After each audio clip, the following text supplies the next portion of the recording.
खूनी कहानियां में आपका स्वागत है, जहां आपको मिलेंगी असली जिंदगी से जुड़ी सच्ची और खौफनाक कहानियां।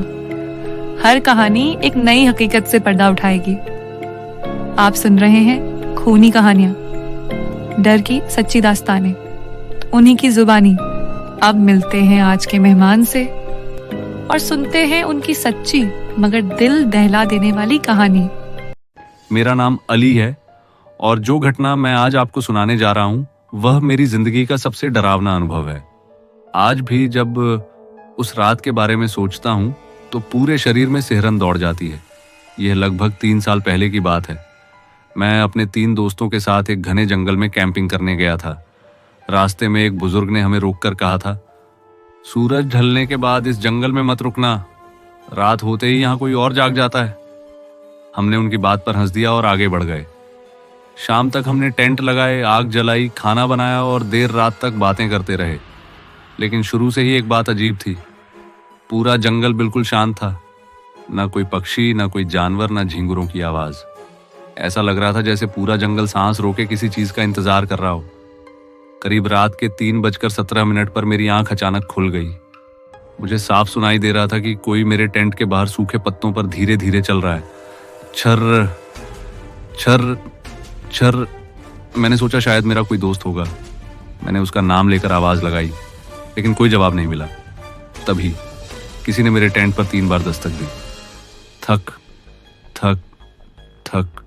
डरते डरते मैंने टेंट की जिप थोड़ा सा खोली। करीब 50 फीट दूर पेड़ों के बीच एक लंबी काली आकृति खड़ी थी। उसका चेहरा दिखाई नहीं दे रहा था, लेकिन उसकी 2 सफेद चमकती आंखें सीधे मेरी तरफ देख रही थीं।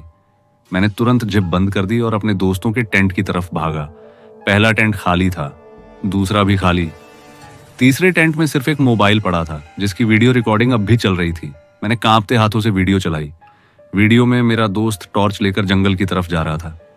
कुछ सेकंड बाद वही लंबी काली आकृति उसके पीछे दिखाई दी और अगले ही पल वीडियो अचानक बंद हो गई। अब मैं पूरी तरह अकेला था। मैं जितनी तेज दौड़ सकता था, जंगल से बाहर निकलने के लिए दौड़ने लगा। लेकिन अजीब बात यह थी, हर 5 मिनट बाद मैं फिर उसी जगह पहुंच जाता जहां से भागना शुरू किया था। जैसे जंगल मुझे बाहर निकलने ही नहीं दे रहा था। तभी मेरे पीछे से किसी ने मेरी ही आवाज में कहा, अली, पीछे मुड़कर देखो। मुझे समझ आ गया कि वह इंसान नहीं था। मैंने एक बार भी पीछे मुड़कर नहीं देखा। मैं बस दौड़ता रहा। कुछ देर बाद दूर मुझे अपनी गाड़ी दिखाई दी। मैं किसी तरह गाड़ी तक पहुंचा, इंजन स्टार्ट किया और बिना पीछे देखे वहां से निकल गया। अगली सुबह मैं पुलिस के साथ वापस उसी जगह गया। वहां हमारे टेंट तो थे, लेकिन मेरे तीनों दोस्त गायब थे। जमीन पर न खून था, न संघर्ष के कोई निशान, सिर्फ वही मोबाइल मिला। जब पुलिस ने उसकी आखिरी रिकॉर्डिंग देखी तो सबकी सांसें थम गई। वीडियो के आखिरी फ्रेम में पेड़ों के बीच में खड़ा दिखाई दे रहा था, लेकिन मुझे अच्छी तरह याद है, उस समय मैं अपने टेंट के अंदर था। आज तक मेरे तीनों दोस्त नहीं मिले और उस रात के बाद मैंने कभी दोबारा जंगल में कैंपिंग करने की हिम्मत नहीं की। अगर आप भी अपनी असली कहानी दुनिया के सामने रखना चाहते हैं तो हमें अपनी कहानी ईमेल करें।